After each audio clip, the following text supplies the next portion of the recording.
What is going on, you guys? My name is Kaylee Kyoho, and welcome to episode 1 of the fucking functional podcast. So I wanted to do this for so freaking long, honestly. Thought about it, wrote it down, said I was going to do it, and it just like never really come to fruition. Feel like there's just not a spot to like have a good girl chat about your health, your fitness, like trends you see online, things like that. And I have always wanted to make all of these things just very digestible, easy to understand, and something we can genuinely like have a conversation about instead of so prim and proper or polished, or on the other end, just like too hard to understand, right? So I have some notes. I honestly don't have a lot of notes. And I'm a girl that can talk, but we're just gonna go freaking into it. So for the first one, I honestly wanted to just touch on my own health and hormone journey. I feel like I've been through so much, and that's what drew me to the functional health space. Warning before we get to this further, I'm definitely gonna cuss. Sorry. If you didn't catch that on from the title, I just wanted to have a place where I could literally just not necessarily unpack, but like yeah, unpack, right? We're gonna do a little trauma dumping. We're gonna be doing a little bit storytelling. We're gonna get into the thick of it. So, um, without further ado, let's just go ahead and start, right? So, for those of you who don't know me, like I said, my name is Kaylee Kyoho. I'm the owner and head coach of Sync Coaching Club. I live in Houston, Texas. I am 28 years old, and I am a functional health coach. So, reason why I do this is because I struggled with a lot of functional health issues very, very young. And I wanted to kind of unpack like context, history, how that started, how I knew I even had functional health issues going on, how I was able to resolve them, and like where I am now. Because I feel like for so long, I felt so lost and so broken, had no answers. And I feel like it's easy now to just like look at me and be like, oh, this girl doesn't understand. She can't relate. But I promise you, I have probably been where you are. If you are someone who struggles with your cycle, struggles with your energy, struggles with your mental health, if you are bloated, constipated, if you are feeling like you can't lose a freaking pound, you're just gaining weight like crazy. Like I have been in your shoes. And like now I don't struggle with any of those things. And it's absolutely crazy that I had to go through the journey that I did to just get the answers that should just be basic fucking education to most people. So, we're going to go ahead and back it up because context is key. And a lot of times, right, I am a big advocate for the fact that, you can't out supplement poor lifestyle habits. And when it comes to your health and wellness journey, it's very hard because in this day and age, the answer is oftentimes, or the answer that someone wants to give you is oftentimes like a freaking pill or a supplement. Like they're like, this is the fix all, right? And it's even hard because now you have some wellness companies trying to be, like more like, oh, root cause approach. And it's still like just a freaking supplement they're trying to like push your way. So context is so important because a lot of times lifestyle habits are like the foundation that breeds hormonal issues, digestion issues, like adrenal issues, like whatever the hell it is, right? So we got to know that like context matters. And a lot of times when we are starting a journey like this, it is not just about like learning, it is about unlearning all the shit we learned our entire freaking lives, right? And this is something that's oftentimes passed down to you, right? Like I always tell my clients, like you probably eat the way your parents eat, right? Your mom, if she was an almond mom and she was someone who ate very low calorie or diet a lot, like you probably inherited those traits, right?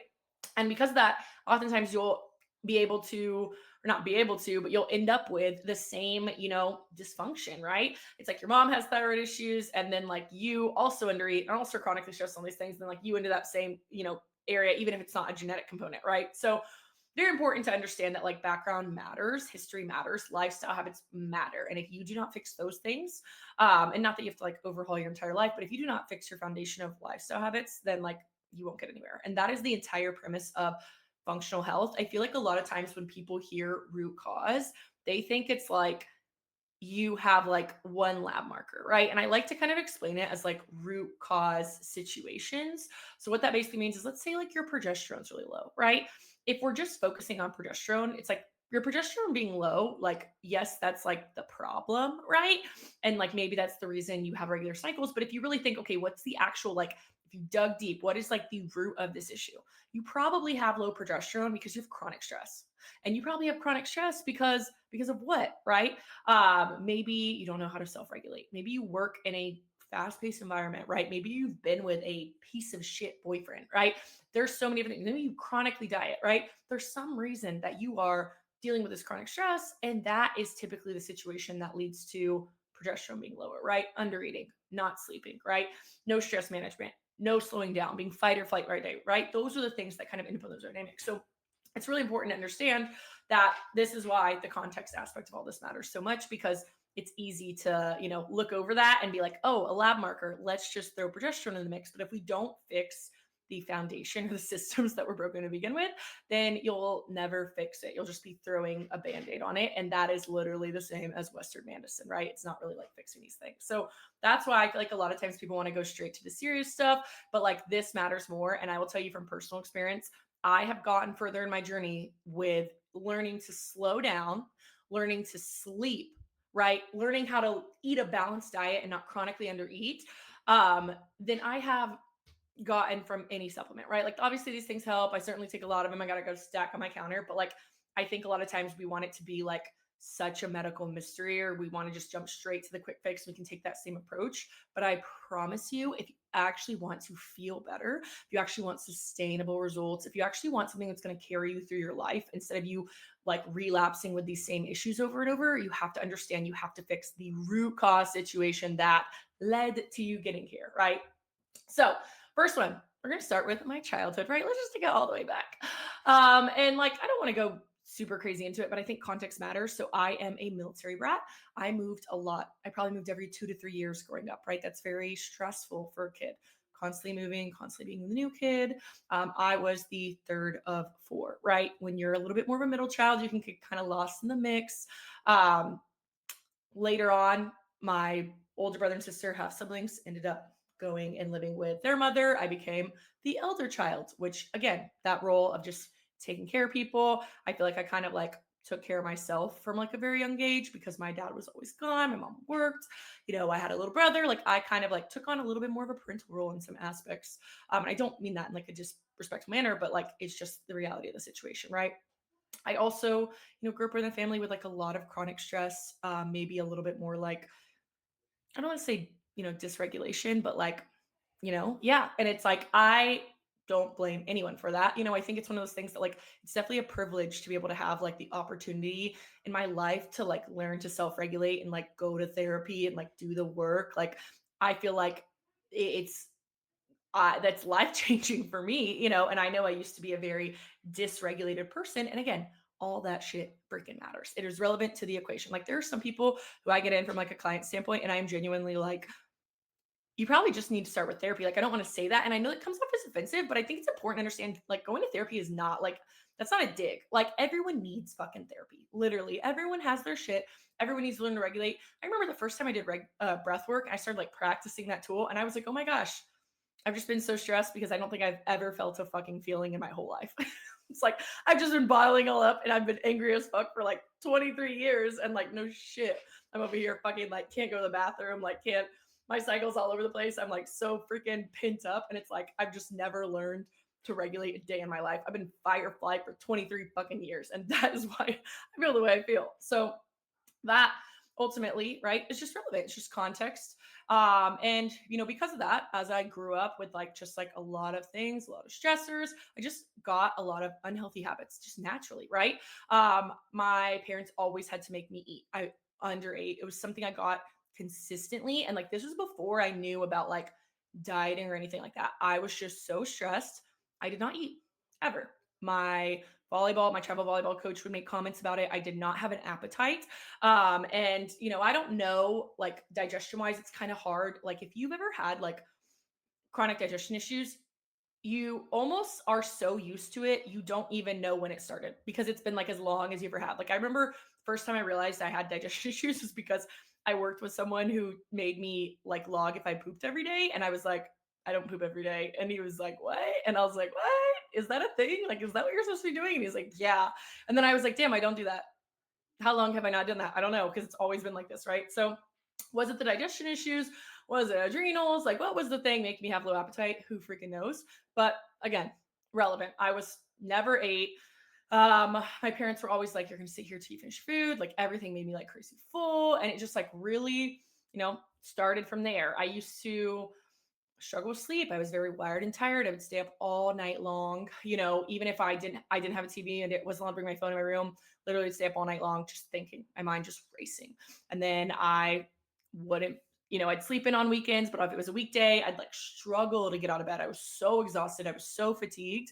And as you imagine, when I'm under eating, when I'm so fatigued, when I run down, I'm also, literally so freaking moody. I remember like, and this is from like a very young age. And again, like maybe this was like the lack of regulation aspect to it, but I remember I just uncontrollably cried my entire like childhood. Like I couldn't stop.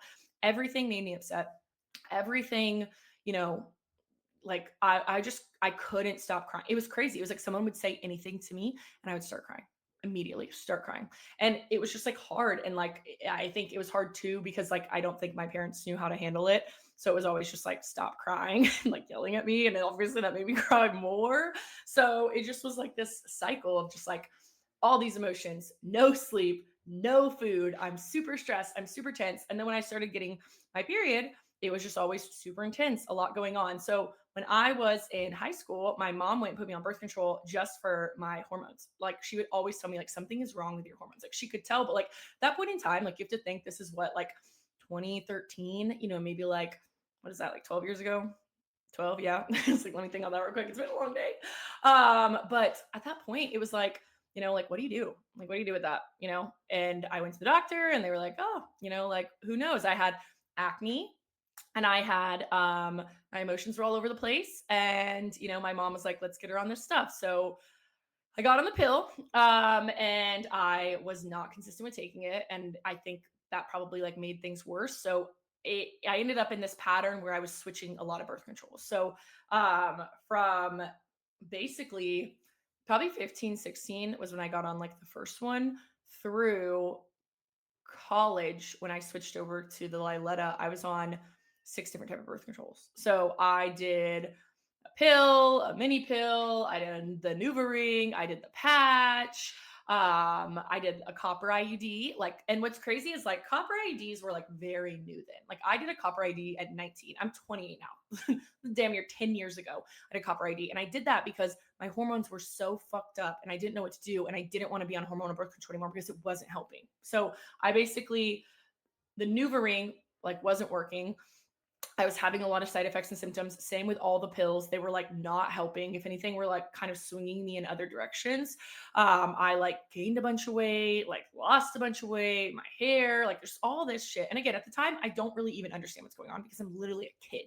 I was on the copper ID, had the worst cycles ever. And this is something that's like really hard because I definitely understand, like, yes, there's benefits to the fact that there's like less hormones in it, but you have to understand that like anything that's going to prevent you from ovulating is still going to mess with your hormones. Like whenever I see clients who have copper IUDs, a lot of times there's still something that's messing up in their labs because it's copper, right? It has this kind of like spermicide component to it that basically what it causes is like low grade inflammation like in your uterus. That's like how it works. It's like an inflammatory response to prevent you from ovulating, which over time it literally does still mess with your hormones, just in a very different way than birth control, because you're still like having a cycle per se like on your own, but it still messes with them. So that's like important to understand. Sorry, I'm gonna put this over because I don't want to be freaking moving my hair over for like an hour straight and I just watch myself be like, like what is going on? But no, I was on the copper ID, right? And again, like it does impact it. And like the main thing with it is a lot of times the copper ID causes you to have really painful periods instead of like, it doesn't, at least you don't get that benefit. So I was having periods so bad. And this is like fucking crazy. Like I remember being like, what the hell is this medieval torture shit? Sidebar, I'm gonna tell you about this. And if nobody's ever talked about this, I you can see this on TikTok. You probably see it come up after you listen to this because your phone's listening to you. But literally on TikTok, you can see these videos of when they insert copper IUD. When I went to get my copper IUD in, I went to Blanchfield Army Community Hospital. I'll give them the shout out in Fort Campbell, Kentucky. And I was 19 and they were like, hey, did you pick up your prescription med before this? And I was like, no, nobody told me I needed to. And they're like, oh, you're fine. And I was like, okay. And they didn't like do anything. They jack you open like a freaking car. They go, "Ooh," and they take these freaking things. You can like literally see what this is. It's on TikTok. People have videos of them doing this. And they like pinch your freaking like I can still feel it to this day. Most painful stuff I've ever had in my life. Literally, they put it in there, and because it's a copper one, it's bigger. I don't know if this is still the thing now because I have a ton of clients who haven't kid, but at the time, she literally told me, "I'm surprised you're getting this because most women don't want to get this until after they've had kids because it's like so big, like it's a lot larger than one." But again, I know other people who have that, so maybe someone was just saying this, but um, they basically put that in me. And then they were like, "Are you okay?" And I was like, "Yeah, I feel good." And they're like, "Okay, you're good to go." So I'm going down the hall to the pharmacy because they did prescribe me prescription Motrin, which is crazy. Motrin for what about to happen. And while I'm in there, I proceed to pass out from shock. My body's like overheating. I start throwing up. It's like crazy reaction to what just happened. Like they just like did it unmedicated, like let me freaking go. They had to take me back in there. My parents had just moved, so I was staying with my friend who her and her mom were away touring a college and her dad was the only one at the house. So I legitimately had no one who could come get me. So I just had to wait it out at the hospital. They like gave me an IV and like let me like sit there and like cool and all this shit, and then I like went home. But yeah, just given some Motrin and went to suffer, and it was crazy. It was like torture. But that was not even the bigger issue. The bigger issue is they tell you like, oh, your body will adapt to it. I proceeded to like nonstop, and I hope nobody is a guy that's listening to this because I bet you didn't fucking think this was going to talk about. But I proceeded to then bleed for probably a month straight, and it was like really intense, really really crampy, like nonstop. And then every single month, this was the kicker, every single month, I would bleed so intensely that I would pass out. And I don't know if you've ever seen this either. Again, not to be like referring to TikTok and stuff. Obviously, I actually know my shit, but it's just like I feel like it's again, nobody talks about this shit. When you go to like there was a thing I saw one time, and it was actually like some sort of like research that they were doing that they were showing like the amount of blood you can lose on your cycle for like a lighter period from like a heavier one.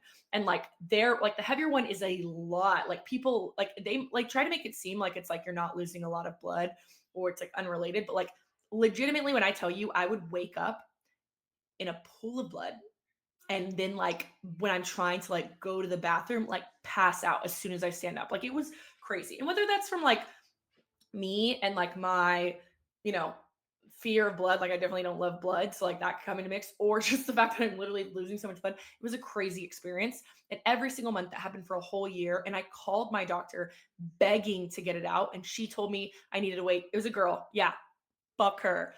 She told me I needed to wait a whole year to do so. So I ended up switching universities. I went to a different university. I went to a male gyno. Shout out to him because you would never think this would be the situation. And I cried at my first appointment. It was just my checkup. Please take this thing on me, please. And he was like, yeah, we'll do it today. We'll do it right now. And he literally switched it out for a Liletta, which is hormonal birth control, yes.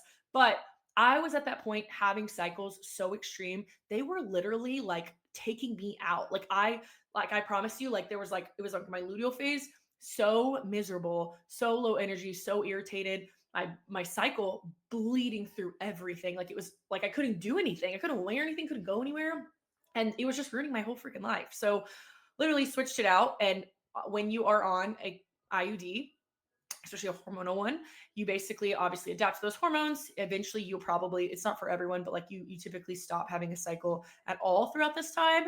And that finally like helped. That was like the first thing that helped my hormones. And it's like it's not like it healed it. I do think it's important to like preface that, but like my symptoms were so extreme. And at this point you have to think this is 4 years after or probably 5 years after I first tried to go and get help for this. 5 years from 15 through 20. And it was the first thing that just held me be like a little constant. It wasn't good. It wasn't like I was like, oh my gosh, life is worth living. I feel so good. This is the answer. But it was that like I wasn't being ruined by my cycle. My acne finally calmed down. And I finally felt like at least consistent, even if I wasn't like great, right? I will say like my mental health was still really poor. And that was one of the bigger things I struggled with. But at least it wasn't like mood swings. Like, and if you've ever had really intense mood swings, like that's the thing. I'd rather at least feel bad all the time and get used to it than be like happy and then like want to die like the next second. It's just like crazy.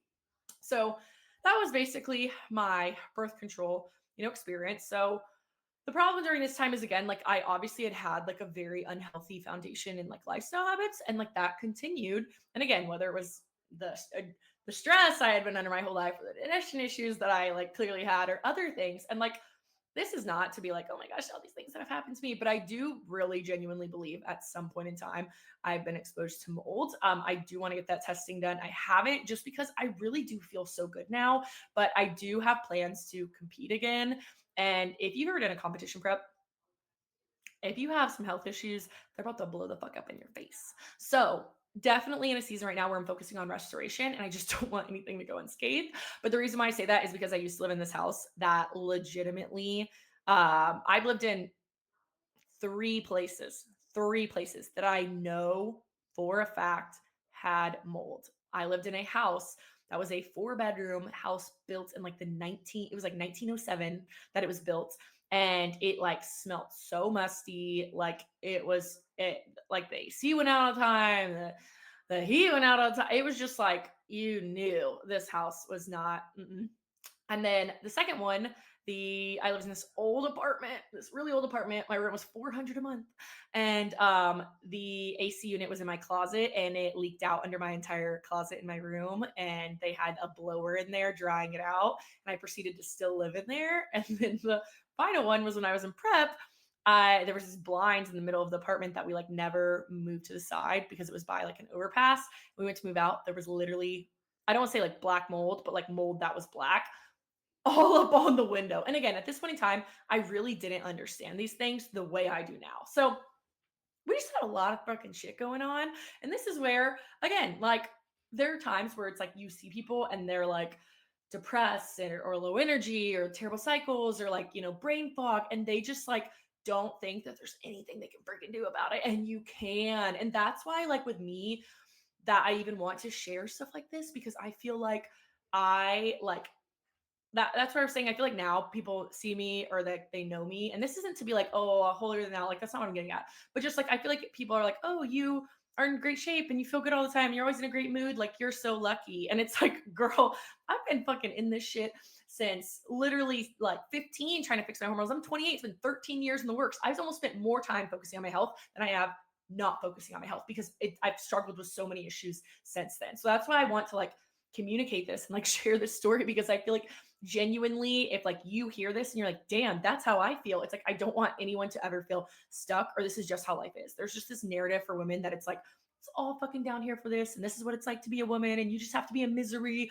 all month long. And it's like, hell fucking no, absolutely not. And the biggest reason being is because there's no freaking we shirts, God, not me making a point and then stuttering and then not being able to talk. There's no freaking research on women. And then with that, like, it's just not a priority, right? Where the money is like towards all this other shit. And it's like, if the only place you're getting your, functional education is this freaking podcast, then I'm fucking doing my damn job then. But in terms of everything, to back it up, I kind of got sidetracked there on a little rant, but talking about hormonal birth control, everything there, right? And my foundations were just still freaking bad. So I still never slept. I remember there was like a running joke in literally college that you could call me at 4 a.m. and I would be wide awake. I literally would stay up to probably 4 or 5 every single night. I would like watch TV, play on my phone, do all these things. I'd go to bed. I'd sleep maybe 3 or 4 hours, and then I'd get up and I'd start my day. And I was super sensitive to caffeine. That obviously probably was like a saving grace, so I wouldn't drink a lot of it. But I ate incredibly low calorie. I, literally just wanted to be in shape. I wanted to be fit. I didn't really understand how. I'm a big person. Like, for context, like, not like big as in huge. I'm 5'10". Like, I'm a tall person. Like me, like, I weigh even a lean like 160 pounds, so it's like, I'm not going to be like 120, 110. And when you are growing up, you just kind of don't understand that. So for me, I always thought like, oh, I'm fat. Like, I'm just fat because I weigh so much. It just doesn't land. And I was just always like dieting, always dieting. I would do like an hour of cardio at the gym. I would run a mile every freaking day. I would do 20 leg machines every day. I just like didn't understand. And I think that's like a common thing people go through. But I also, again, didn't eat because I hadn't eaten my whole life. I was like eating even lower than that. I would eat those healthy choice meals that are like 200 calories, like for lunch and dinner, and then like a Coke Zero. And I was like, oh my gosh, like I'm healthy. And it's like I'm eating like 800 calories for the day. So I just had a lot of bad habits. And I was also very stressed and very emotional and all these things. And like, this is a sidebar and I don't really want to get into it. I was also in a very toxic relationship with a guy who like religiously cheated on me. And like, obviously, that's incredibly unhealthy. And it just, again, stress, bad lifestyle habits, bad eating habits. And like, again, this is where like education is so important because I genuinely do feel like you just don't know what you don't fucking know, right? Like, you don't know that these things are like taking a toll on your body. You don't know that these things are causing digestive issues. Like, no one freaking teaches us this. Like, we learn abstinence in fucking health class and no one tells you anything about your cycle or your body or how you genuinely do need sleep and how important that is and regulating your nervous system. And like, I know people are like, oh, this is so woo woo. I promise you, dude, this is where I was saying these habits are more important to you than anything fucking else you could ever freaking learn. So, continue on from there. Basically, I graduate college, let's say at this point, and I moved to Houston by myself. I end up getting into a car accident. I had a bunch of savings. I wanted to pursue like fitness. I know that sounds stupid or cheesy, whatever. But here's the thing: if there's ever a time to be like, you know what, I'm gonna move somewhere and just do something fucking crazy. It's peak after college. I had no responsibilities. I wasn't married. I didn't have any kids. Literally could just do whatever I wanted to. And I was like, I want to kind of go for this fitness thing. I want to see where it takes me. Like, I really love it. Like, I love working out. I love nutrition. Like, let's just see if I can freaking do this shit. So I moved to Houston. I get here for a week and I crash my car. I didn't crash my car. Someone hit me coming off 59 and I got into a really bad wreck and they totaled my car and all the money I had saved up, I had to put towards a new car. So I ended up getting this job working in nightlife. And again, just the continuation of terrible hours, high stress work environment, like it also was a place that wasn't really ran well. So it was like even more stressor. I took on a floor manager position. So I was working these crazy hours. I would work from like 2 p.m. to like 4 a.m. Like it was like just insane, the majority of the week. And then weekends I'd work like all day. I'd come in at like 8 or 9. I'd get off at like freaking 10 p.m. It's like, it was just like crazy and started having really intense panic attacks and all these things that you can just see stressors. So the kicker was I started to kind of like lose myself in the health and fitness aspect. I got so caught up in nightlife and going out and staying up late and all that. And I don't think those things are necessarily like terrible things. I just think, again, it's kind of like, I don't know if you guys have ever heard of like the stress bucket mentality, but like stress bucket mentality is basically, there's a bucket and all your stressors go into it. And you've got like the stress of poor eating, the stress of like a bad relationship, financial stress, the stress of overtraining, the stress of, I think I already said overeating, but like a poor diet, like they all go in the stress bucket. And like only so many things can be in the stress bucket before the stress bucket starts to overflow and pour into everything else. So in my case, it was just that I already had the stress bucket that was fucking full. And then I'm also like adding more to the bucket. And that's when it starts to be a problem. So it wasn't like I live this really healthy lifestyle like I do now. And then I go out and drink and it's like fine. It's like everything was already there. And then I was also like not sleeping, even worse than I was before, stressing and all this stuff. And I just started to like not even be able to do the fitness part of it because I was so ran down from just like where I was in life. So again, mind you, I'm very young at this point. I'm like 22 when all starts to go down. So COVID hits just like everyone else. I'm a server. I think I was doing bottle service, so even crazier. I end up going back home, living with my parents for a bit. That was a hard environment to go back to. I also felt like a complete fucking failure because I am not even a year post grad. I'm on unemployment because I got laid off from my serving job. I'm like, what the fuck are you doing? You literally have no future, you stupid fucking bitch. That's how it felt. Like, it just felt like, damn, you are literally stuck. And it's so crazy to look back and be like, you're so hard on yourself and like you have all the time in the fucking world to figure it out. Like even now, I have so much time to figure life out, but it's just like, you just feel that way. And that was what kind of propelled, or what I guess I should say first, what caused me to just gain a bunch of weight. I really like lost myself during COVID. I went from walking like 17 steps a day or 17,000 steps a day, not 17 steps, to literally, walking like 2 because I'm like sitting in this house with my family. We're eating banana bread, we're eating takeout. Like, it's the only thing we can freaking do. We're making cookies, we're making cakes, right? And I end up gaining a bunch of weight. Obviously, gyms are closed. I'm trying to work out outside, but it's nowhere near the same. And I just end up like getting to a point where I'm like, damn, I don't even recognize myself. I don't even look like myself. Like I'm literally so puffy, so run down. Like I need to make a change. And I basically signed up with this coach so I could do a bodybuilding show, which in hindsight, terrible idea, right?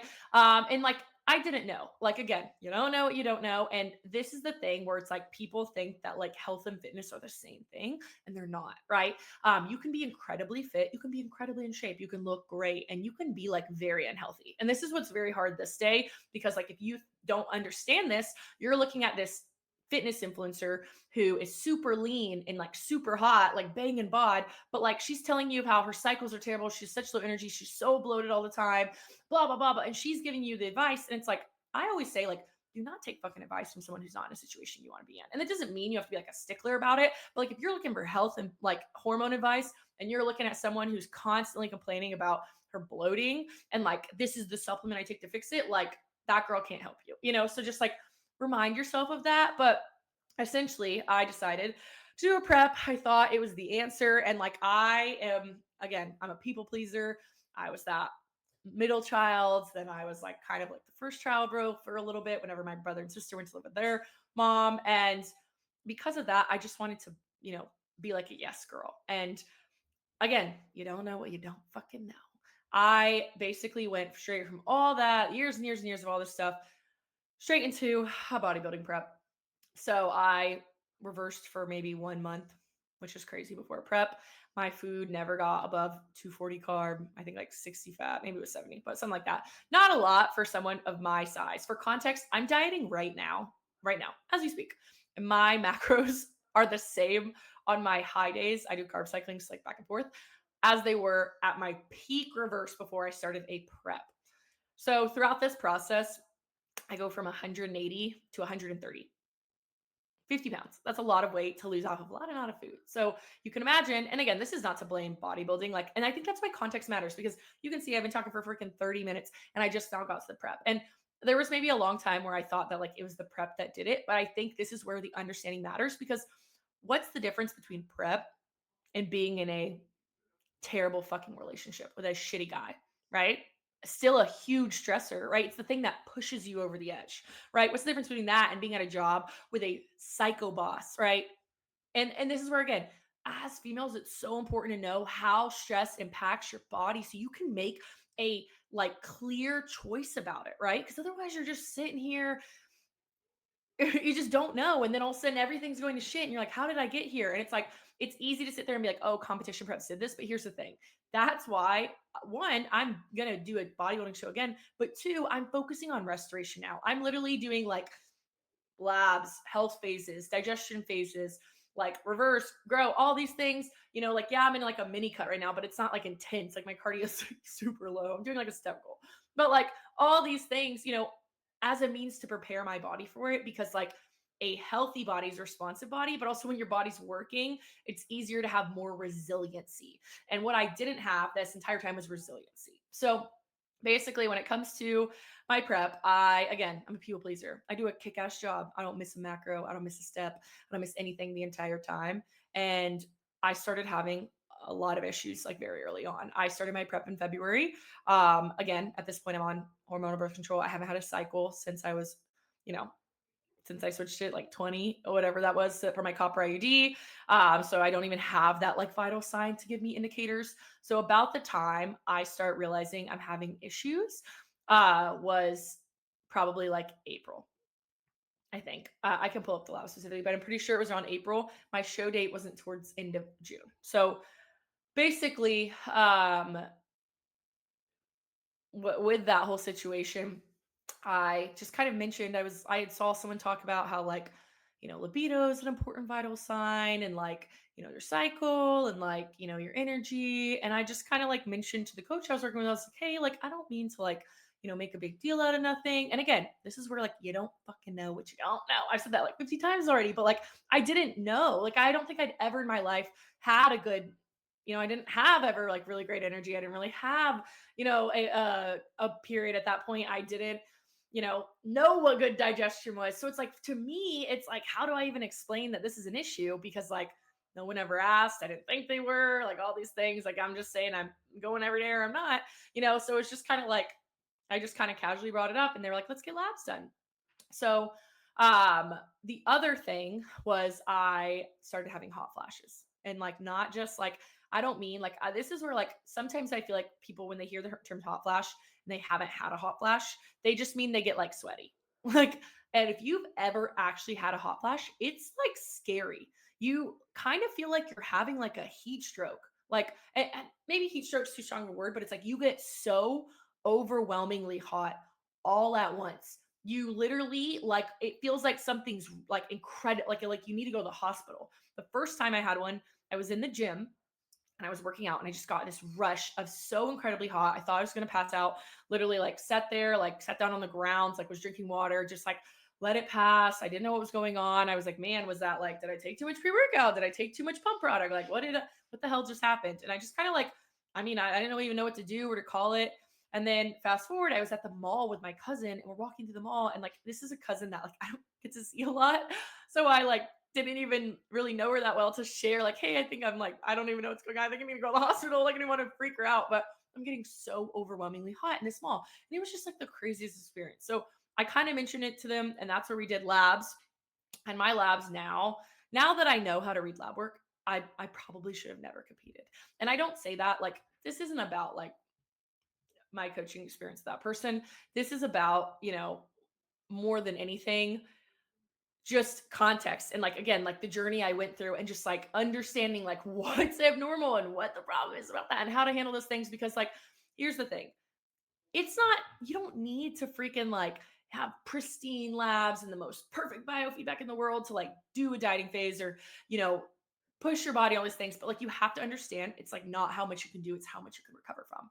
And from a female standpoint, I even posted a reel about this the other day, it's like if you're freaking bloated, constipated, inflamed, can't lose weight, super fatigued all the time, you probably shouldn't be doing a fucking group fitness class. Like you probably shouldn't be at Orange Theory or like doing HIIT or at Spin, if you're seeing biofeedback, because it's again not how much you can do, it's how much you can recover from. And putting my body through all that, like I was not recovering from it and I still had more to push. At this point, it was April, May, June. I had a full 8 weeks. So I'm not even to like the depths of prep just yet. And I'm seeing all these negative signs like really intensely come up. At that point, there was like everything was flatlined. Like all my sex hormones, zero. Didn't even fucking come up. None of them came up, which is not like a great thing. Like again, it happens in prep, and this prep is not like a healthy sport either. Let's like make that clear. But you can make it healthier, and you can compete and like have a period on show day or like right before, right? You might lose it towards like the tail end. Like again, it comes with the sport, but it shouldn't be like things are terrible and you're not even fucking there yet. Like that's not a good sign. So basically, continued, kept pushing, like I felt like I wasn't really told probably how like bad things were. And I continued dieting for 8 weeks. And again, like this is not to blame the sport. Prep is something where it's low calorie, it is intense cardio, but I basically continued for 8 weeks. And, like I was doing like an hour of cardio 6 days a week. I was eating like 50 carb, 30 fat every single day. And I got super fucking lean. Like I lost 50 pounds, I won my show, which was like great. Like those are great things. But because I pushed so fucking hard, as soon as like the goal was out of sight, out of mind, and there was nothing to push toward, like that, I was fucked up. Like that, I was just like crazy. So immediately, because like we were already aware that like I needed a recovery phase most of the time for prep coaches and stuff, you're going to do labs like maybe 4 to 8 weeks after. You're going to let your body settle. We did mine like immediately. It was like I got off the stage and got lab work like because it was like shit was hit the fan. So I immediately had to go into like could only train 2 days a week, low intensity, had to like drop all cardio. I started gaining a bunch of weight. My mental health was so fucked up. Literally like more depressed than I've ever been in my freaking life. I'm so fucking bloated. This is the first time I remember realizing I had digestion issues. I was the gassiest bitch on this planet. I remember one time being on my friend's couch and I got up to go to the bathroom like 10 times because I kept farting, literally kept farting, could not stop, could not stop. I've never experienced that the way I did. And I don't know if it was just like, low stomach acidity, obviously like post show. Now that I know better, I don't know if it was like I had got SIBO and that's what it was, but it was crazy the way I was so freaking gassy. And then everything made me so bloated. And literally I had after these digestion issues were like nonstop, like it was such a mind fuck because if you've ever competed before, they're always like, oh my gosh, don't post show rebound, don't post show rebound, post show rebounds. When I tell you, and this is something I always tell clients, if you have digestion issues, you have to like not get freaking caught up on the scale. The reason why I say this is because there was legitimately a time post show, and I was not like, I will stand on this. I was not fucking binge eating. Like I was not. I was, and I'm getting ahead of myself. I weighed in, and one day, because I had pizza, I was up 15 pounds in a day. And I like, it's not like it was just like water tension, inflammation, my freaking midsection, literally so fucking bloated. Like my digestion was so royally messed up. And once I started to get stressed about it and I was realizing what was going on, I have all these hormones working against me, all this stuff, it just created this cycle where I was so mind fucked. I had so much food guilt. I didn't know what I could eat. I like couldn't, I was reacting to everything I put in my mouth. And it was just this whole crazy thing. And like, there was two parts that I was going to mention there, but like one being the fact that when it came to all this, I remember like I thought, and this is like sad, honestly. And this is again like something where like I really encourage anyone who has digestion issues to fix your digestion issues just from a quality of life standpoint if you are able to do it. Because I remember I legitimately like thought I had a binge eating disorder because I didn't understand what binge eating was. Like I literally had never really like I heard of it, but like I never, I never really struggled with it. Again, I was like an undereater, so like that was never my problem. I like didn't have an appetite or shit. People are like one or the other. I didn't even want to eat, so I was never binging. But I remember post show, it was like how so many people were struggling with it. I did shows with a lot of friends, and I was asking my friend, and I was like, "What is binge eating? Like, what is that?" And she was like, "Binge eating, it's like when you eat beyond when you're full."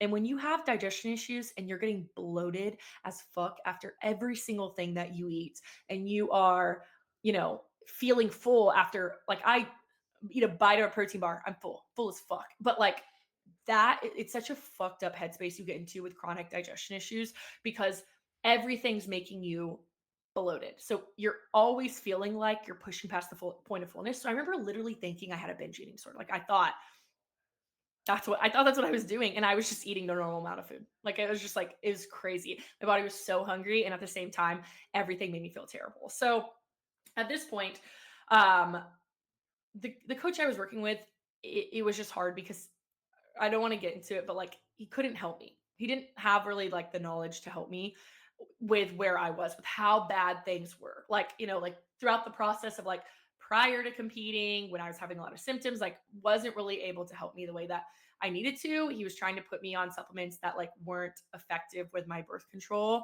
And I started to just kind of realize I needed to kind of take things in my own hands. I was almost more stressed because I didn't have trust in this person anymore. So I decided I need to take a step back. Like I could not, track and weigh myself and do all these things all day long. Like it didn't feel like it was helping. It felt like it was hurting more than anything because I was so stressed, so worried. And again, I just didn't like trust the plan I was doing. And that's like not a good place to be in. So I ended up pausing, or I guess like ending my contract with this person. And I went off on my own for a little bit. So I just wanted to learn, like, where did I go wrong? What did I do? Like, what is fucking going on in my body? Because I really didn't have any help. I went to my doctor because at this point, so my show was in June. This was, think, I got labs done. I did like a little bit of a health-based protocol. So probably by the time I ended, it was like October to November timeframe. So November, I go to my OBGYN and I ask to get my birth control out. And she tells me that if I get this hormonal birth control out, that I have to be on a pill because I'm an athlete. And because I'm an athlete, I won't have a period. So I need a pill to make me have a period. There's so many fucking things wrong with that statement. Like, I don't even know where to begin. First of all, you don't actually have a real period on hormonal birth control. Like, that's not a thing. You have a withdrawal bleed, right? And especially not with the pill. Like, that's not what's happening there. So that's not even correct. Second, being in shape or an athlete doesn't inherently mean you don't have a cycle. Like, I have a ton of girls who are lean of cycles, And like, again, this is a doctor telling me this, which is just like, all right. And I knew enough at that point to be like, you're wrong. That's not even real. So, okay, thank you. And I literally was like, get the shit out of me. Like, I need to get this figured out. So, literally after that, I was just in such disarray. And like, honestly, it's not like this made this worse, but it definitely was just like a waste of money. It like probably wasn't very helpful. But I knew someone who I was close to who had been on hormonal replacement therapy, because she had just, again, this is where this is just like no education, like no one to help you, and like you just go to these points where it's like, I just need to feel better, right? At this point, I was at like the probably the lowest of lows of like my mental health ever. I was so depressed. I was so run down. I was so emotionally drained. I had nothing in me. I like did not like literally just did not have the will to live at this point.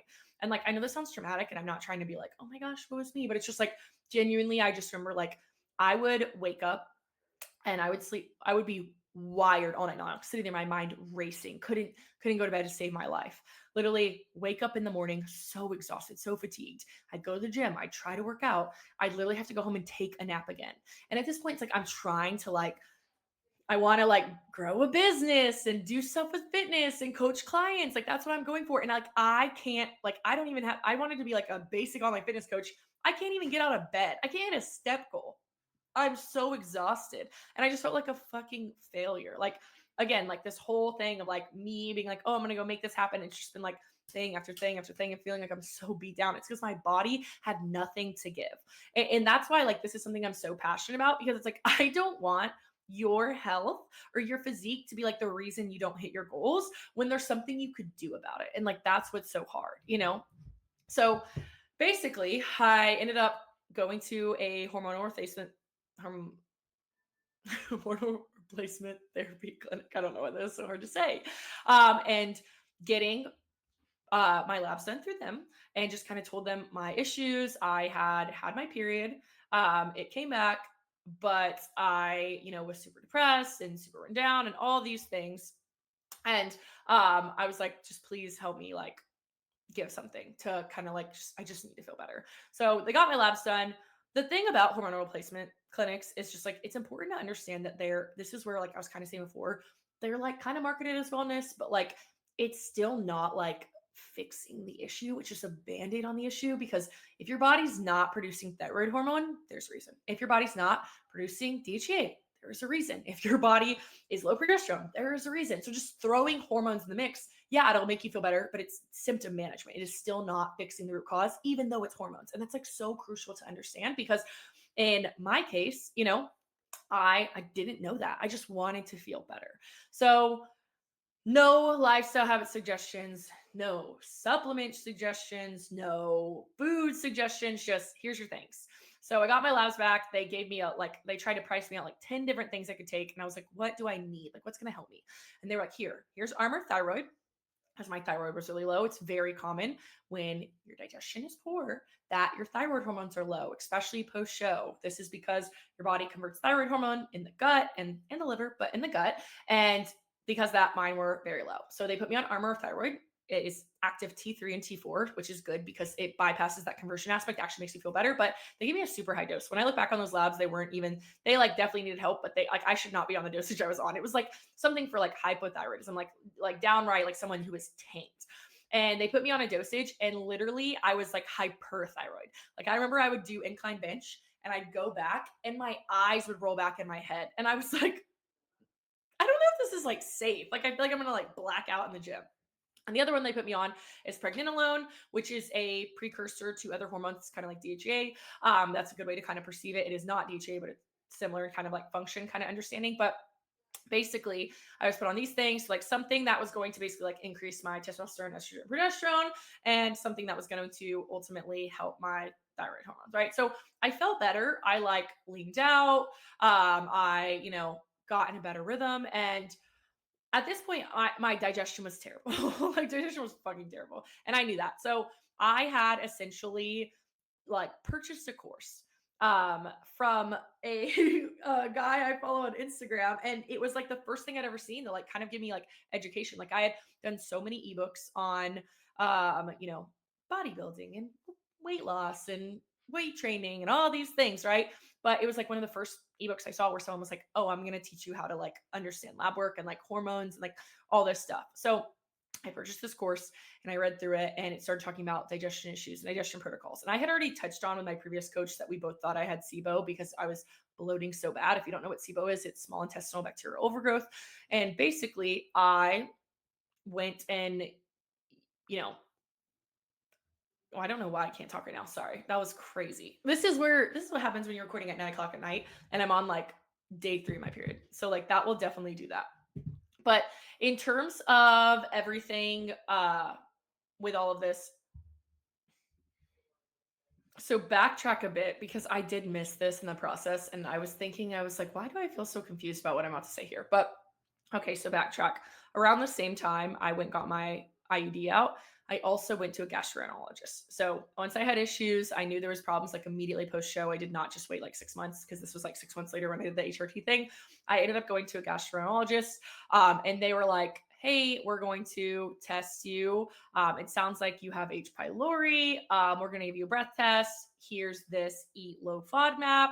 And I was having loose stools at the time. And he was like, take Metamucil. And that was like basically what it. So like low FODMAP and Metamucil. And like, if you don't know, low FODMAP is not something that's ineffective. It's just not sustainable. And like, when I say that, I'm not just being like, oh, that's too restrictive. Like, no, absolutely fucking not. If you've never seen low FODMAP diet, it's like you can't have onion, you can't have garlic, you can't have gluten, you can't have lactose, you can't have, you know, asparagus, blackberries, like almonds. Like it's like so intense because FODMAPs basically like a good way to kind of perceive is almost like think like prebiotics, but just different food sources that basically feed the bacteria that are in your stomach. And as a result, you have to remove them all. So like the problem with like gastroenterologists is they will just straight up give you a low FODMAP sheet and be like, hey, do this shit for the rest of your life and you won't have symptoms. And it's like, yeah, it helps, but it's like, that's not an answer. So the thing is, it's not a bad thing to do low FODMAP, but you need to be doing low FODMAP as a means to treat what's going on,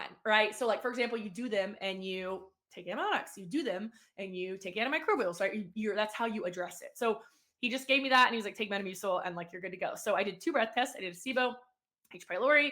H. pylori came back negative. SIBO came back positive. So I knew I had that. So basically, this guy's course that I got had a SIBO protocol in it.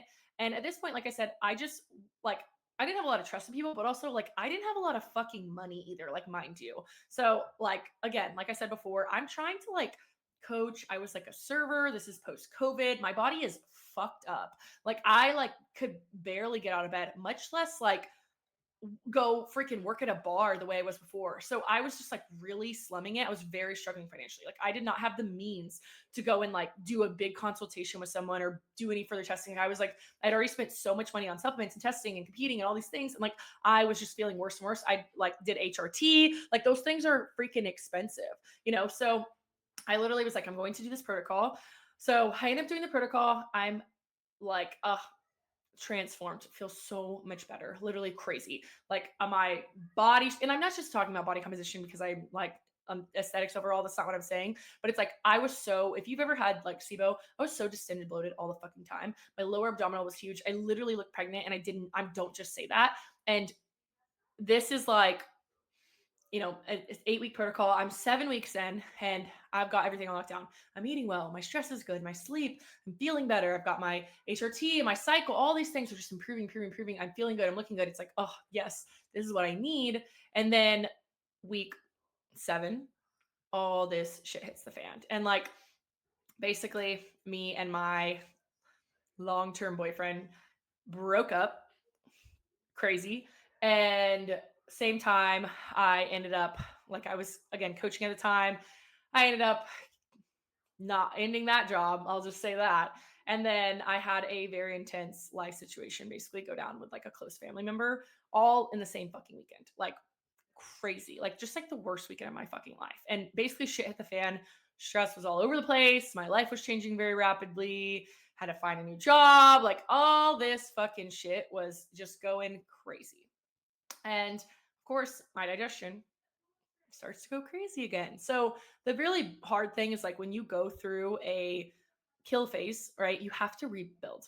You have to rebuild. You have to heal and seal. antibiotics, antimicrobials, like antimicrobials are like antibiotics. They're intense. So if you just put all this shit in your body and then you just like immediately, like I said, the lifestyle habits matter. You just immediately rip all this stuff to the wayside and stop doing it, then like it's gonna come back.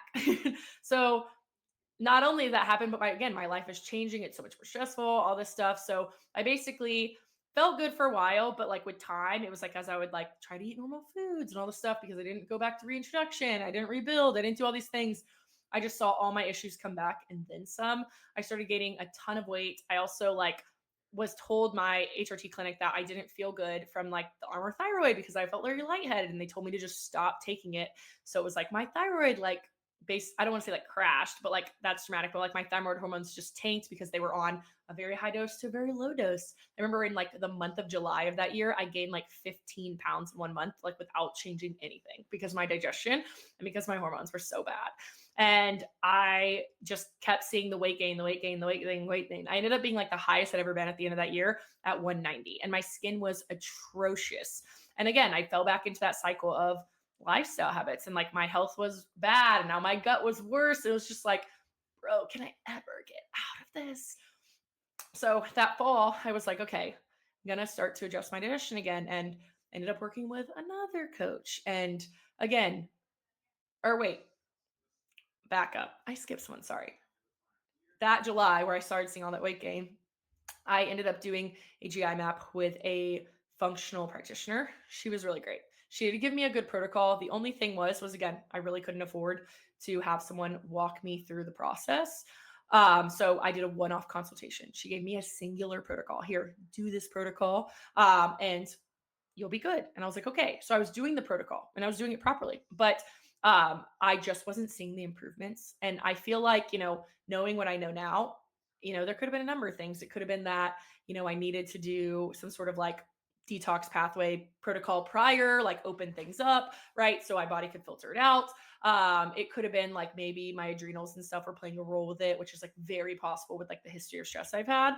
But like it basically just wasn't really like I wasn't seeing as much improvement as I did the first time. I was still having a lot of symptoms. And what I know now, because I've done another one of these protocols since, is I had candida.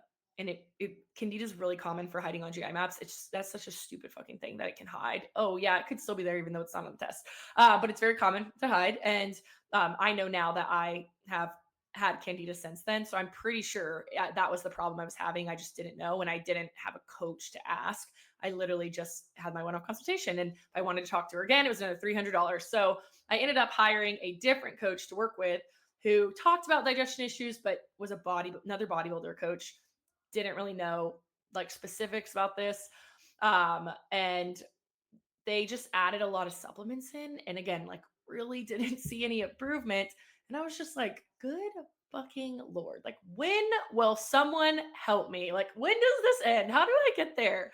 So essentially, fast forward, right? I end up my contract ends with that person. I don't renew, and I just decide, okay, I'm going to spend some time on restoration before I do any sort of killers again. Like I need to sleep, I need to slow down.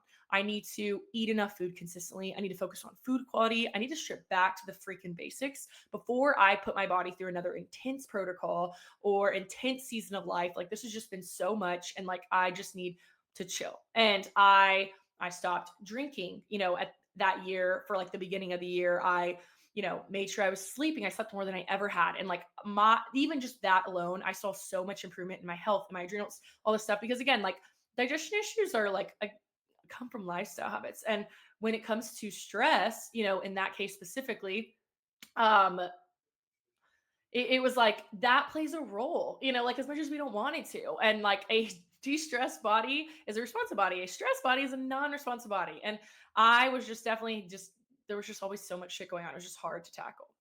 But I saw the most improvement that next year in just like my overall health. Like my progesterone finally came up. It was like eternally like a freaking 0.3, and mine was like a 15. And I was like, hell yeah, put some respect on my name, right? I was, my sex drive was up, my energy, I felt happier. I felt, calmer. It was just like, damn, because I finally had like the environment for things to level out. I ended some friendships. I like, worked regular hours instead of working at a bar. It was just like things just started to really fall in line. And that's where I saw the most improvement. But the hardest part about all that was that like the way I got there was kind of a little fear based. Like I just became scared of intensity, became scared of dieting, I became scared of, intense cardio. I became scared of bodybuilding. I just felt like my body couldn't handle it. I felt like my resiliency was really low. I started to almost like identify with someone who was sick because I've been doing this shit for so freaking long. Like I said, like the first time I went to go get help with my hormones, I was 15 years old. Here I am, literally, what is this? Maybe I'm like 25 at this point in time, right? And it's like just nonstop thing. So going through the restoration, the rebuild, like my digestion got really good and I really didn't have a lot of issues for a long time. So I would say at this point, this is when I finally felt like a normal person, right? So I'm going to include this next part because it is just like relevant. But I want you to know that since that happened, which was, sorry, I need to think for a second. Okay, so 2021, I competed. 2022, I moved. 2023. Okay, so I would say this is the beginning of, let me look real quick. Okay, sorry, I had to literally look at my photos because I was like, all these years are running together.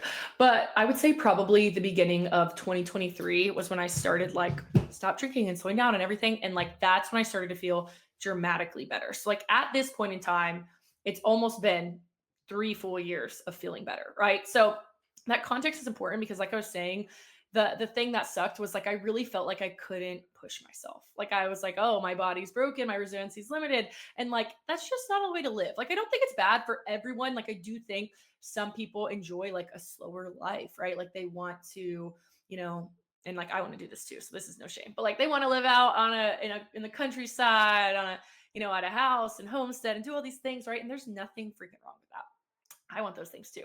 But I also want to like push myself in career and I want to like run a marathon and I want to compete again. I want to do all these things. So after almost 2 full years of feeling better, I decided to work with another coach. I wanted to do a dieting phase. This was almost a year ago to the day. And basically, I did a short dieting phase. I was super responsive. I felt good, but I started to realize my digestion took a little bit of a hit. And I was like, I don't even want to speak this into existence. Like, I've been good for so long. Like, there's no way. But the biggest thing is I just realized I was just a little too bloated sometimes. And just more than that made sense, right? It's like in the past, it's like you could have a drink or two and be fine. But it was just kind of like I would like, not sleep and or not sleep at all. But you know what I mean? Like I'd like not sleep well. And it was just like I was just like had, good bit of bloating on. I was like eating really clean and I wasn't really doing anything to justify it, right? Like it's one thing if you go on a freaking, girls trip and you drink for 5 days straight and you don't sleep and you eat like crap, like, yeah, it makes sense that you'd come home and be bloated. Like, it's like just a normal response to like what you're doing. But like, I wasn't really doing anything crazy. And like, now that I have all this knowledge and education, I know that. So it was just kind of like, maybe something's there. So the kicker was I ended up, this was so stupid, but I ended up going to the gyno. I like wasn't sure. I thought maybe this is when it's fucking girl talk. I thought I had like maybe a yeast infection or something. I've literally never had one. That's actually crazy with my digestion issues. That never had one. Or like a UTI or anything like that. And I didn't know. So I went to the doctor and they were like, it came back like abnormal, but it didn't say anything was like wrong, like for like whatever tests I got done. And they were like, basically, we can prescribe you this if you want to. And I, did have some symptoms and I was like, sure, like, let's just do it. So I ended up going and getting my prescription. And when they told me it was filled and I went to the pharmacist and I was like, cool, what do I do? And they were like, yeah, it's this pill, take it, blah, blah, blah. And I was like, okay. And I went home, took it. And then they called me the next day and they're like, okay, so did you get your cream? And I'm like, cream? They gave me an antibiotic. And she's like, no, no, no, it's supposed to be a cream. And I'm like, girl, I've already taken this shit. Like, there's no going back. And the hard part about it is when you take an antibiotic, it will like, if you're obviously using something, externally, you're not going to see any digestion issues. If you're eating it, it's going through your stomach. So that is what kicked my digestion issues worse. They weren't as bad prior, but once I took that, they were like bad. I was like super bloated again and all this stuff. I started having a lot of food sensitivities. And it's very common. If nobody's ever freaking told you this, let me tell you this. If you take an antibiotic And it's like an extreme one, especially for something like, you know, BV or something like that. Or even like outside of that, like be cautious of like what you're taking and if you need to take an antifungal alongside it, because it's incredibly common that females take antibiotics and it knocks out all these bacteria. And because of that, you see fungus, fungus flourish and skyrocket, and you get candida as a result of that. It's the same way you can get BV and then you get a yeast infection because of the antibiotics. It's like that same pipeline. So just be aware of that, because that's basically what happened to me. And afterwards, my stomach issues got worse. So this time, thank God I have the education, the knowledge, and awareness. And I was like, absolutely fuck this. I'm not fucking doing this shit again. Like, this is done. I put in these gut issues freaking behind me. And at this point, not me slamming the mic, oh my gosh, what have I done? My hormone issues are good. Like, my cycle's great. I don't have any PMS. I don't have any issues. My mood is the most freaking stable it's ever been in my whole life. My sleep, bomb.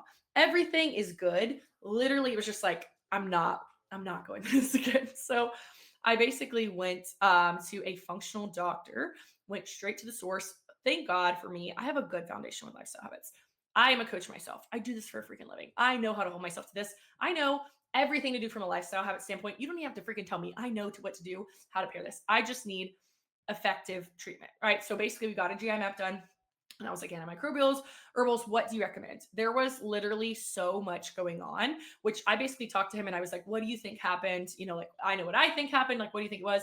And we basically agreed it was like probably because of just like the chaos of, did a kill phase here, did a kill phase here, did a longer one, did a rebuild, like all these things that I probably had just gotten things to a good point where they were like managed, but not fully treated, which is okay, right? If you're a Gin Pop client, you don't necessarily have to do like a follow-up GI map if you feel better, because like you don't need to spend $400 on a test if you don't have that intention to go and like compete again or just something super stressful. But because I was going to compete again, it's like I don't need to like hope things are good and then I go like compete and then I'm just right back where I was last time, right? So basically, what we agreed on was probably the fact that the issues were like there but less, and my digestion was very consistent. But because I did a diet, and that's some intensity, right, that we're adding to the mix, I got very lean. And then at the same time, I also did those antibiotics shortly after. That was probably what kicked everything in the overdrive and made it like skyrocket back up because of that. So I had a lot of things going on, but I essentially did one antifungal, and I did 2 or 3 antibiotics. I don't know why, I can't remember right now. But did my treatment course, did that for 2 weeks, and things have been like great ever since. And like, it's not just those, like, I don't want to make it seem like, oh, I just took antibiotics and everything's fixed. I think it's very important to understand that there's a time and a place for both. Antibiotics are super intense. So if you take antibiotics, most of the focus is on the back end. So like right now I'm in a rebuild phase and I'm taking a lot of like prebiotics, probiotics, very specific food sources. I have a lot of support supplements that I take on a daily basis: glutamine, betaine, super now enzymes, all these things that I take to like make sure things are good and rebuilding and repopulating.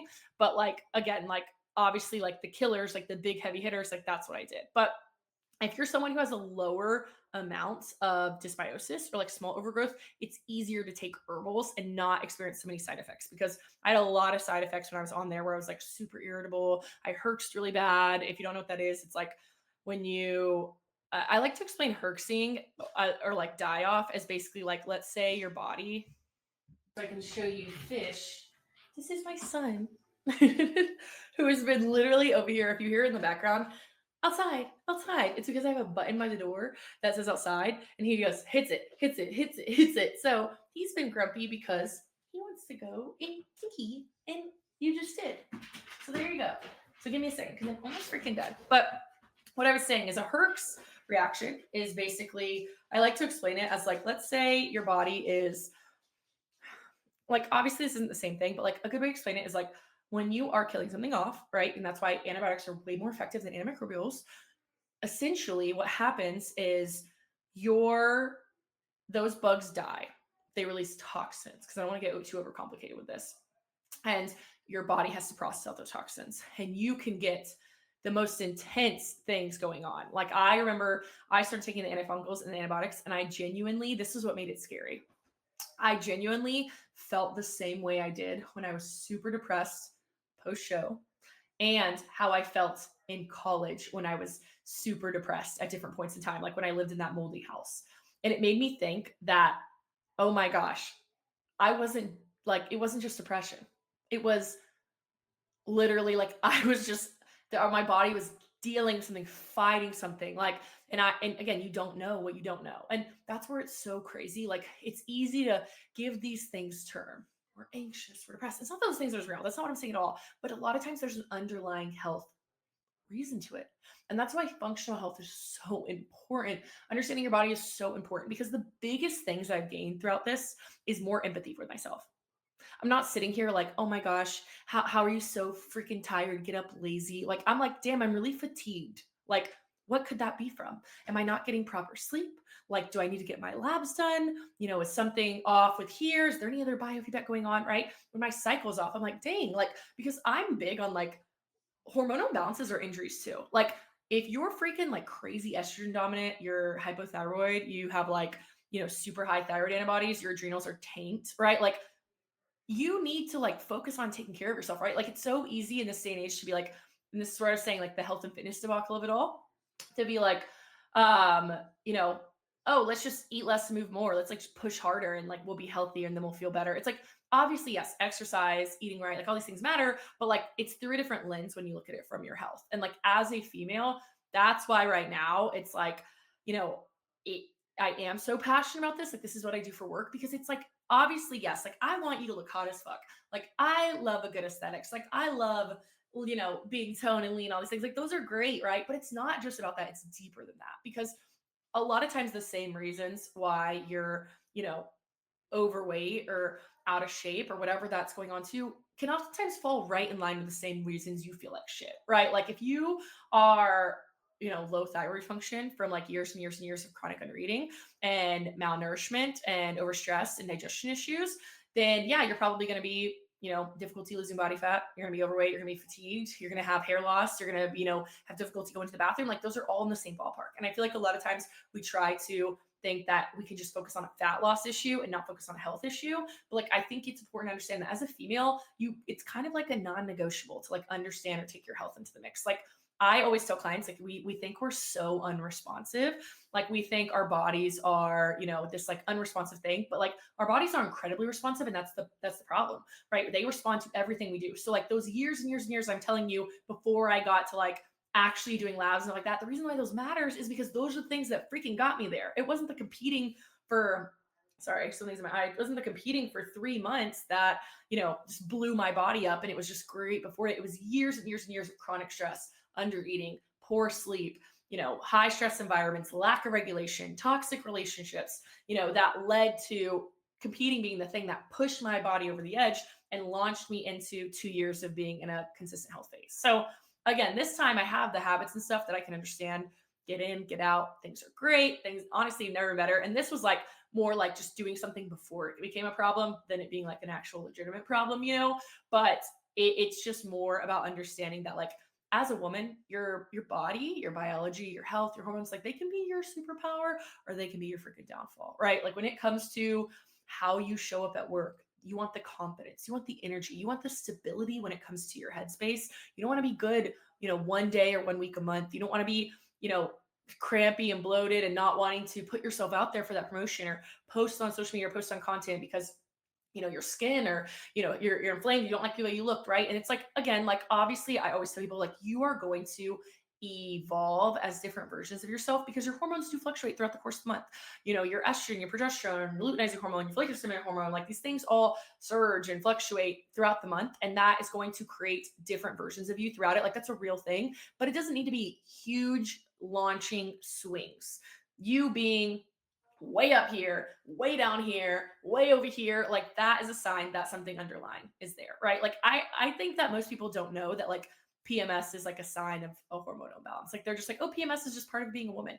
And again, I do want to like also throw out there that there are legitimately other like conditions that come into play that obviously can play a role in which we have to look at these things through a different lens, right? Endometriosis, PCOS, right? I'm not trying to like oversimplify this, but I think it's just more so the understanding that like you can kind of like reverse or put a lot of these things into remission, or that just that you can fucking do something about it. Like, you can do something about it.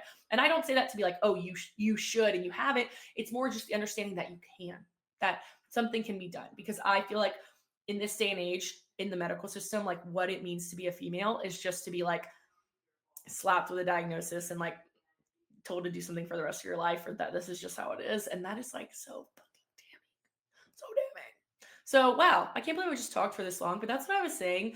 I've always wanted to do YouTube. I've always wanted to do a podcast just because I have so much to say and I can go on and on and on and on and on. And I'm sure, who knows, maybe you'll watch this, maybe they fucking won't. But I just wanted to be able to actually expand instead of just a freaking 6-second clip. Like I love a good B-roll reel as much as the next person, but I want to be able to talk about and really explain an idea and for someone to like learn something, but also feel like they can understand it, right? It's not so over their head, or to even get like where I came from, what happened, my journey, and like how I even got to this point where this is something that is so important in my life. And then when you listen about it, it's like, wow, this is probably something you also have been struggling with too. Because here's the thing I have done, even with like my program, like there was a time with Sync, which is my team, Sync Coaching Club, where I like offered like a traditional online fitness tier. Like I was like, okay, you can come in and you can just do this, and we don't do any health or hormones or anything like this. And I very quickly removed it because every time I had a client in that tier and it was like, hey, we're not going to focus on, you know, cycle or labs or digestion or those things, like at least not from like a lab, more functional standpoint. Like obviously basics, we're going to talk about basic food quality, things like that. Once we got into it, every single one of those clients that like initially was like, oh my gosh, I don't have digestion issues, I don't have hormonal issues, all these things, we very quickly realized they did. And then they were just in the wrong tier. And it was like, I don't want to be constantly shuttling people up. Like it's not supposed to be like an upgrade. It's supposed to be because they didn't need it. But like a lot of people do. That doesn't mean like, oh my gosh, everyone has super intense issues, but it means that like you should be taking your hormonal profile into the mix and like approaching it as a female. Like that is so freaking crucial. And not just from like a fat loss standpoint, but from a, like I said, every angle across the board. Like it is that freaking important. So I'm going to wrap it up there. If you like this, give me a comment. If you didn't like this, definitely don't give me a comment because I want to see that shit. But yeah, we're going to do another one. I'm hoping the next one will be digestion. Now that you know a little bit more about where I'm coming from, but what do they say? What do the kids say these days? Like, comment, subscribe, or more? Some shit. All right. Thank you for watching.